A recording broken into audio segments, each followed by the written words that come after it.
Hi guys, and welcome to episode 5 of our online mixing and mastering course. For this episode, we are going to be discussing dynamics and compression. This is a really interesting part of mixing and we are going to have a lot of fun. So let's get into it. What is compression?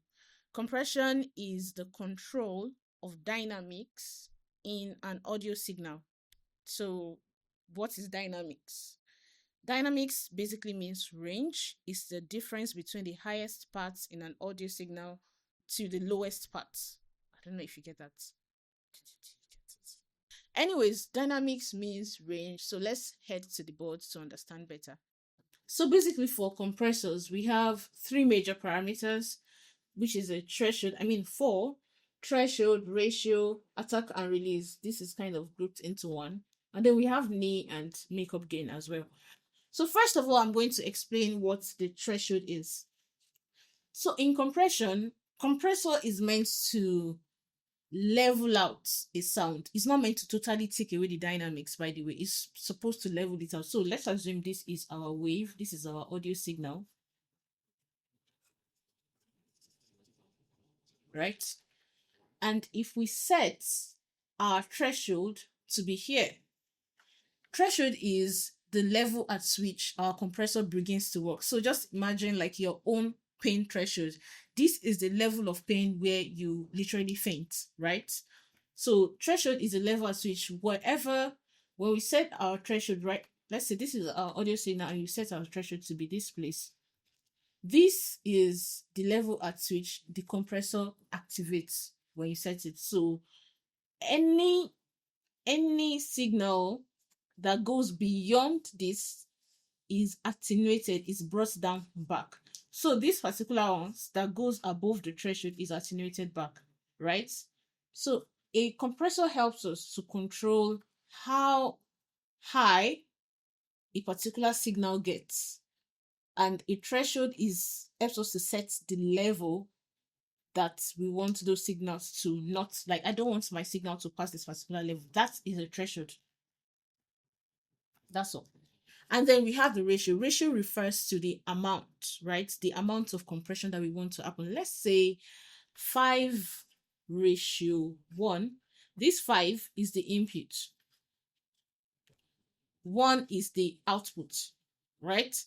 So it's saying that if 5 of this is going down, 4 should be compressed and only 1 should come out. That's just it. Or let's say 10:1 is saying if 10 of this goes up, only 1 should come out. So think about it like the more the input, the higher the compression that is going on. You are compressing at a really high level if the input is way more than the output, which is 1.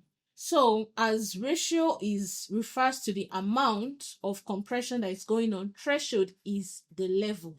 So what is attack and what is release? Attack and release is basically how fast or how slow,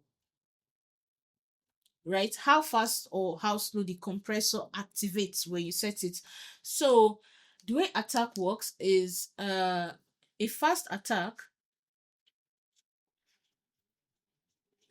will include the transient, which is this part of the signal, right? Will include the transient in the compressed material because it's fast. But a slower attack would exclude the transient and then hit this ending part, right? So let's draw another wave from here, right here. The fast attack would include this in its compressed material, while a slow attack would probably start from around here. So in conclusion, fast attack would affect the transient, while slower attack would preserve the punch in the song. So if you were compressing drums, for example, you would want to set your settings to what you want. For if you want to preserve the punch in your, let's say, your kick, you would want to use like a slower attack setting. And what is release? Release is basically how fast or how slow the compressor lets the sound go.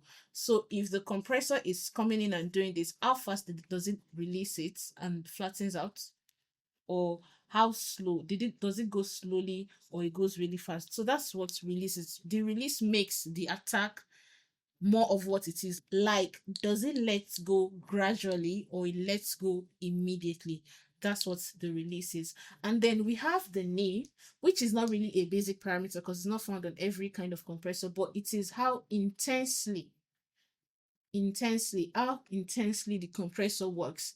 And the makeup gain is simply sometimes when you compress, you might lose some volume because now these peaks that are outside of the threshold are being brought down, right? They are being attenuated. And although compressor goes both ways in the sense that certain thresholds that are also below a particular level are also going to be increased. But sometimes if you have more peaks than you have lows, you are going to lose some volume. So a makeup gain is a knob that allows you to bring back your volume that you have lost in the compression process. That's basically what makeup gain is. And knee is just how intensely the compressor works. And that's it. Just keep in mind threshold, ratio, attack and release, knee, and the makeup gain. And now we go back to our DAW to see how they work. So we are going to be making use of Ableton compressor right now to practicalize everything we have learned. Ableton has two types of compressor here that it really uses. This regular compressor right here, this one, and this glue compressor. But let's discuss this first. Okay, with that the compressor. Here's how it sounds. Why do you act a fool for love? And with the Ableton compressor, this particular one, this is how it sounds. First of all, let's tweak all of our parameters. We have the ratio here, like I explained, attack, release, threshold. We'll adjust that depending on what the song needs, and then we'll see how it sounds compared to without a compressor. Let's go. Like you, what did he do? First of all, this line right here is the threshold. Like you, what did he do? Why do you act a fool for love? It's unlike you to turn so blue. What made you turn a fool for love? It's not your fight to be sober and suffer. It's not your style. As you can see the yellow line moving, you see the compressor working, and then I set the ratio to around 2. For this song, the dynamics are kind of quite stable. There's not a lot of differences between highs and lows or stuff. It's quite leveled, so we're not doing too much compression. We just need compression to like make it sound more compact, right? So I set the attack to, you know, slightly fast but not too fast, attack, and then release to be, I think I would even want my release to be a little slower. Let's listen to how that sounds. Like you, what did he do?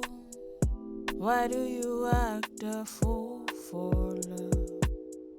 It's unlike you. Think it to turn so blue. What made you turn a fool for love? It's not your fight to be. The yellow line shows us how much compression is happening, and the blue line is like the threshold, so you can see how it's adjusting the peaks and according to the threshold and ratio that we have already set. So basically this is how most compressors you're going to come across would be, not exactly in this shape of course, but then you would have the major parameters: ratio, attack, release, makeup gain, dry and wet signal. Right now it's 100% wet, and then we've adjusted our parameters accordingly. And then you have the makeup gain if you wanted to add some volume in case you've lost some volume. But this is one kind of Ableton compressor.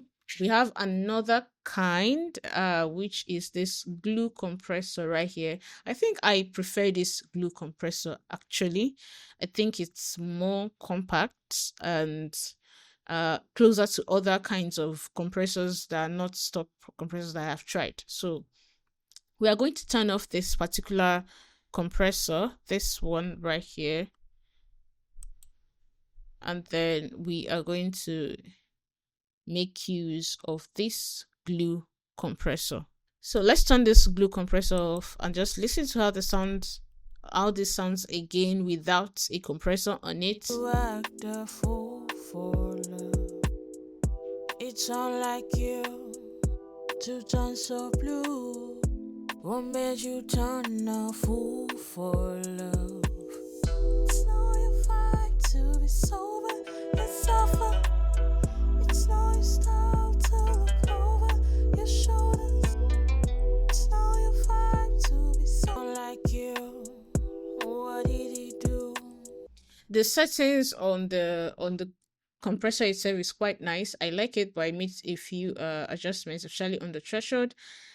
The major thing that is different between this compressor and this glue compressor, apart from the way it's modeled, is that this one gives you like a meter that you can read, and you can, for me, I make sure that my compressor does not, really hit past 3-ish, just like really close to 5. And I set the attack to be a little faster, and then the release is somewhere in the middle, and same thing for the ratio. I think I might want to put my ratio back on, let's say 2, you know, instead of 4. I think I want my ratio to be right here. But let's see how it sounds first. If it doesn't sound good, we increase the ratio. You act a fool for love. It's all like you to turn So on the threshold, too much compression was going on. So that you act a fool for love. It's all like so that's been adjusted, and you can see it's really not hitting 5 anymore. That's just around where I want it to be right now. So that's it on Ableton compression, compressors and compression. So you can use either of these two compressors. You try them out, see the one you prefer. I prefer the glue compressor, but you might prefer this one. Who knows? So let's just delete this one since we're not using it. And also, you should know that you can use multiple compressions or multiple compressors on your chain. Why? Because, but you shouldn't just apply those compressors just because, just because you're trying to add a lot of effects. It should be because you think the song needs it. So that is it on just the way you can use. We have two EQs. We have the EQ8 and the channel EQ. But there's another compressor I would like to introduce to you guys. I think that's a TDR, yeah, Kotelnikov. For the when I was explaining the EQ, I didn't mention it, but there are certain free EQs you can use outside of Ableton stock plugins. I want you to check TDR out in particular because they have a couple of good plugins that are free. They have the TDR Nova. The TDR Nova is a really good equalization plugin, and this is a really good compressor plugin. But I would use it. I'm not going to be using it right now. We'll use it when we are doing our mastering class. So you are going to see that later. Just introducing, you can download this. It's free. Go on TDR's website and you get it. So let's delete that. We're deleting this particular compressor because we're not using it right now. So let me show you how TDR Nova looks like. The one for the EQ. I think there should be a space in here. Right? Or do I not have it? But check it out, guys. TDR Nova, really good. Oh, I don't think I have TDR Nova here. But I'm probably going to download it just to show you guys. But I've used it previously. I think it's on my other laptop. So TDR Nova is really, really good. It's a really good EQ. Try it out. This Kotelnikov, we're going to be using it during mastering. So just keep that in mind and try to download it.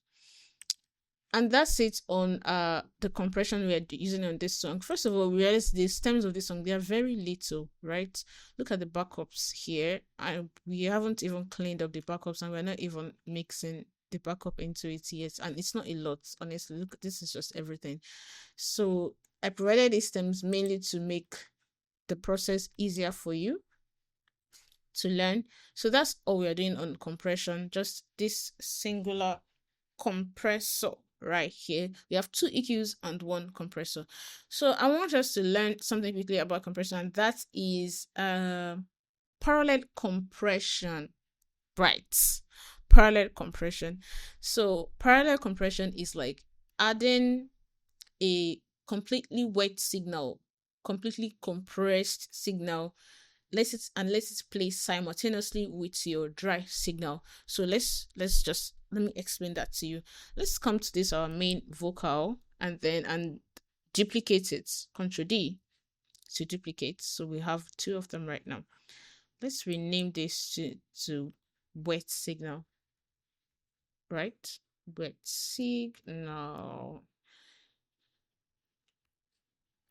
And what parallel compression really does for you is it gives you the best of both worlds. Yeah, you see the way we have added this compressor our our sound here.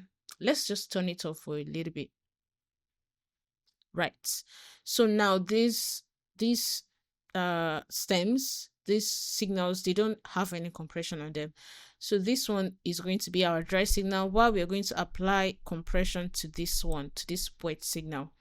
It's the same exact vocals, by the way. So let's take that. In fact, a good opportunity to show you how you can move things. If you press Alt and click on a particular plugin you want to move, you can move it and it will still be on the other one, right? And Control too. So we will still have, I don't think I pressed Control while I dropped that. Let's go back and do it again. Let's move this back to our lead vocal. If you press Control while you are moving it, not Alt now, Control, you have it here and you still have it where we moved it from. Do you get, like, it's like duplicating, but it's just moving it. So that's just a quick tip. So now let's compress this wet signal. This is turned off here, so it doesn't mean anything. So let's turn it on right here and see what it's going to do for our wet signal, this particular one. So now we're going to apply a lot of compression to this one, while this one is going to not be compressed. I think I like the attack where it is. I like the release, but right now I'm going to increase the threshold, the ratio to 4, and let's play it. Let's see how it sounds with both our wet signal and the dry signal playing together. You act a fool for love. It's unlike you to turn so blue. What made you turn a fool for love? It's not your fight to be sober and suffer. It's not your style to look over. You see how that sounds? It sounds better. Let's turn this off so now no compression is going on, and see what's up with I turned off the wet signal. Act a fool for love. It's unlike you to turn so blue. What made you turn? It pushes it to your face, because compression is really not about increasing anything, right? It just pushes things. Like, it's sometimes when you feel like you gain loudness, it's usually perceived loudness. So compression simply, pushes things to your face, makes them feel closer and then feel louder, like that. So make them sound louder, rather. That's the right word. So that's it on parallel compression. This is really the idea behind parallel compression. Just you having the best of both worlds. You get to enjoy the dynamics in your dry signal, and then get to enjoy the control and leveling in your wet signal, the compressed signal, and it gives its body, kind of, compared to just compared to doing the regular compression. And that's it for now. You can practice this along as we're doing this class, the parallel compression, or you can stick to just applying your compressors directly on the vocal, or on your group, or on your group vocals, like we did previously. So not to complicate things, I'm going to be turning off the wet signal, or deleting it. Let's just delete it, right? This is just a nice concept for you to know, but this is a beginner class. I would not like to bombard us. So let's turn our regular compressor on back. And that's it on parallel compression. Another thing I would like to mention is that there's something called multi-band compression. Multi-band compression is basically like pairing compressor and an EQ together. A multi-band compressor allows you to compress certain frequencies. You know, the concept of EQs that we've been talking about is it allows you to edit certain frequencies in an audio clip. That's how multi-band compressors work. It allows you to compress particular frequencies and not all of it. A good example of multi-band compressor that I know of is Pro, I think Pro MB, FabFilter Pro MB, but that's a paid plugin, so we are not going to be using that here. We're only using free plugins. I don't think I've tried any other multi-band, but I think this is a kind of multi-band compressor where it gives you the opportunity to fix the highs, the lows, right, depending on what your song is. But we are not going to be making use of that here right now, but it's a good thing to know that you have the opportunity to adjust certain frequencies. You see the high, the mid, and the low. Let's do a little bit of practice here. Like you, what did he do? Why do you act a fool for love? It's unlike you to turn so blue. What made you turn a fool for love? So you see what that knob just did to our mid, kind of mid to, I just did it, I exaggerated that anyways. So you see what it does when I dial it back and then when I dial it back up. And this doesn't have too much, you don't have a lot of control. But if you check out Pro MB, you'd have much better control. And let's try what it does to the highs. Like you, what did he do? Why do you act a fool for love? It's unlike you. So we can either exaggerate it to the highest or take it to the barest minimum and they just totally take out our highs. So multi-band dynamics is basically multi-band compressor, multi-band dynamics. That's basically like a compressor that works like an EQ. That easy and simple.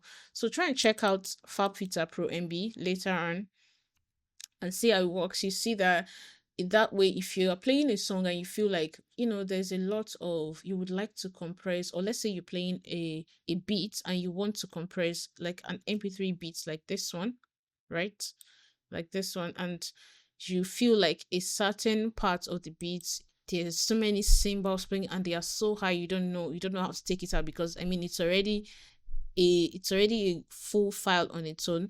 You can use Pro MB to fix certain parts by compressing either the highs or the lows depending on what you need.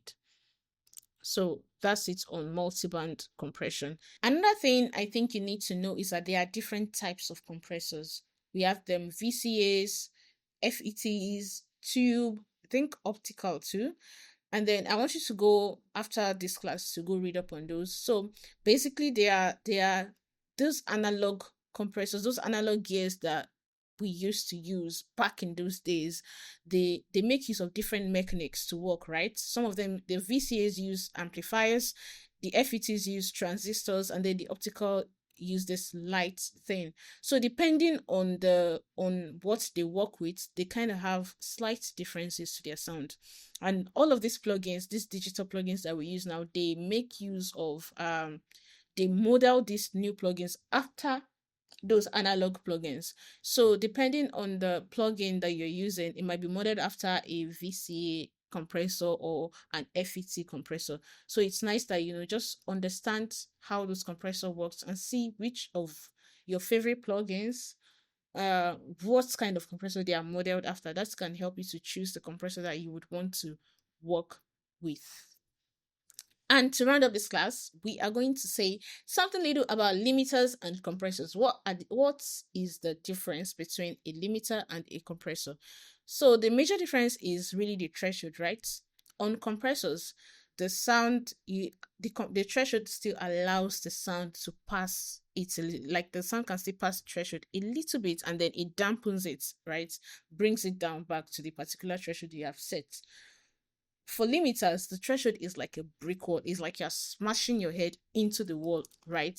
The compressor does not the threshold doesn't allow anything to pass whatever number you've set it at. So it's like as the sound is hitting the threshold, it's bouncing right back. So a limiter is like a hardcore compressor. That's what I would say it is, right? So it's a brick wall. Nothing gets past whatever threshold you have already set. And that's why at the beginning of the class, we put a limiter on our master so that we can maintain a certain level of headroom in the mix. So that's the major difference between limiter and compressor. And we are going to discuss more about limiters in the mastering class. And that's it for this episode on dynamics and compression. I'll see you on the next one when we are going to be discussing saturation and harmonics. See ya.